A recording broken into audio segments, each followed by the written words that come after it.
যারা উপদেষ্টা রয়েছেন, আজকে আমরা অনেক উপদেষ্টাদেরকে দেখেছি খুনিদেরকে পুনর্বাসন করার বক্তব্য দিতে। আমরা সেই সব উপদেষ্টাদেরকে মনে করিয়ে দিতে চাই, ছাত্র জনতার অভ্যুত্থানের মধ্য দিয়ে আপনি উপদেষ্টা হয়েছেন।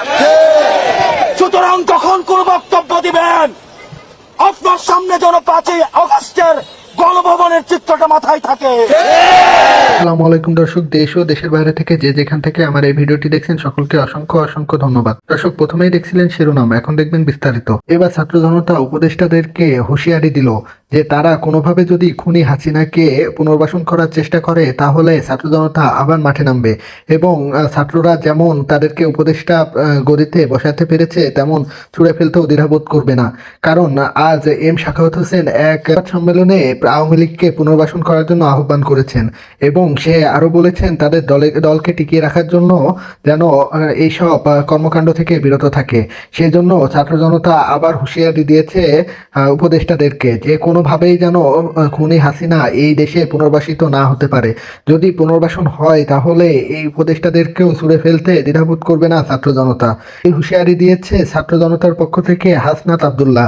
তিনি জানিয়েছেন যদি এমন ধরনের কর্মকাণ্ড আর ঘটে তাহলে অবশ্যই উপদেষ্টাদের বিরুদ্ধে প্রতিরোধ করে তুলবে এবং তাদেরকে যেমন গদিতে বসাতে পেরেছে এবং তাদেরকে ছুঁড়ে ফেলতেও দ্বিধাবোধ করবে না। চলুন দর্শক, হাসনাত আব্দুল্লাহ আর কি বলেছে আমরা ভিডিওর মাধ্যমে দেখে আসি। আপনারা ছাত্র জনতা যারা সামনে আছেন, আপনাদেরকে মনে করিয়ে দিতে চাই, একই সাথে যারা উপদেষ্টা রয়েছেন, আজকে আমরা অনেক উপদেষ্টাদেরকে দেখেছি খুনিদেরকে পুনর্বাসন করার বক্তব্য দিতে।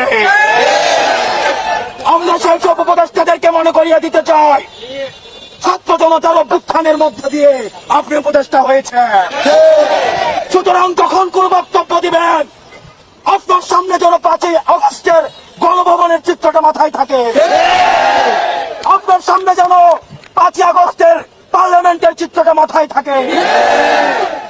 যারা স্বৈরাচারকে পুনর্বাসন করতে চায়, যারা খুনি হাসিনাকে পুনর্বাসনের মতো বক্তব্য দিতে চায়, আমরা ছাত্র জনতা যেভাবে তাদেরকে উপদেষ্টা বানিয়েছি একেভাবে গদি থেকে ছুড়ে নামাতে আমরা দ্বিধা করব। আজকের এই মঞ্চ থেকে আমি 3টি দাবি জানাতে চাই।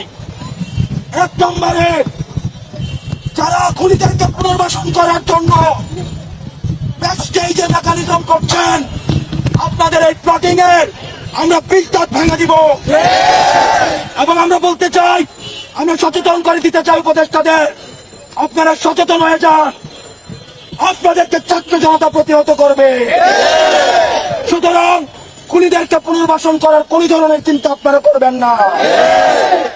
আমার 2 নম্বর আহ্বান মিডিয়া ভাইদের প্রতি, গণমাধ্যমের সাথে আমাদের সৌহার্দ্যপূর্ণ সম্পর্ক, আমাদের তাদের সাথে সৌহার্দ্যপূর্ণ সম্পর্ক ছিল, আছে এবং থাকবে। আমাদের আন্দোলনকে সার্বজনীন করার ক্ষেত্রে গণমাধ্যমের অবদান অনস্বীকার্য। এই ফ্যাসিজমকে উৎখাত করতে গণমাধ্যমের ভূমিকা অনস্বীকার্য। কিন্তু আমরা দেখতে পাচ্ছি কিছু কিছু গণমাধ্যম খুনিদের পুনর্বাসনের ষড়যন্ত্রে লিপ্ত হচ্ছে। আমরা আপনাদেরকে হুঁশিয়ার করে দিতে চাই, আমরা আপনাদেরকে আহ্বান করতে চাই, আপনারা জনতার কাতারে নেমে আসুন। অথবা দেখা যাবে অনেক গণমাধ্যম কর্মীরা শেষ দিকে এসে তাদের বুমের মধ্যে তাদের যে মাইকটি থাকে সেখানে তারা নেমপ্লেটটা লাগিয়ে জনতার কাতারে নেমে আসতে পারেনি। সুতরাং আপনাদের জন্য সেই ভবিষ্যৎ না হয়।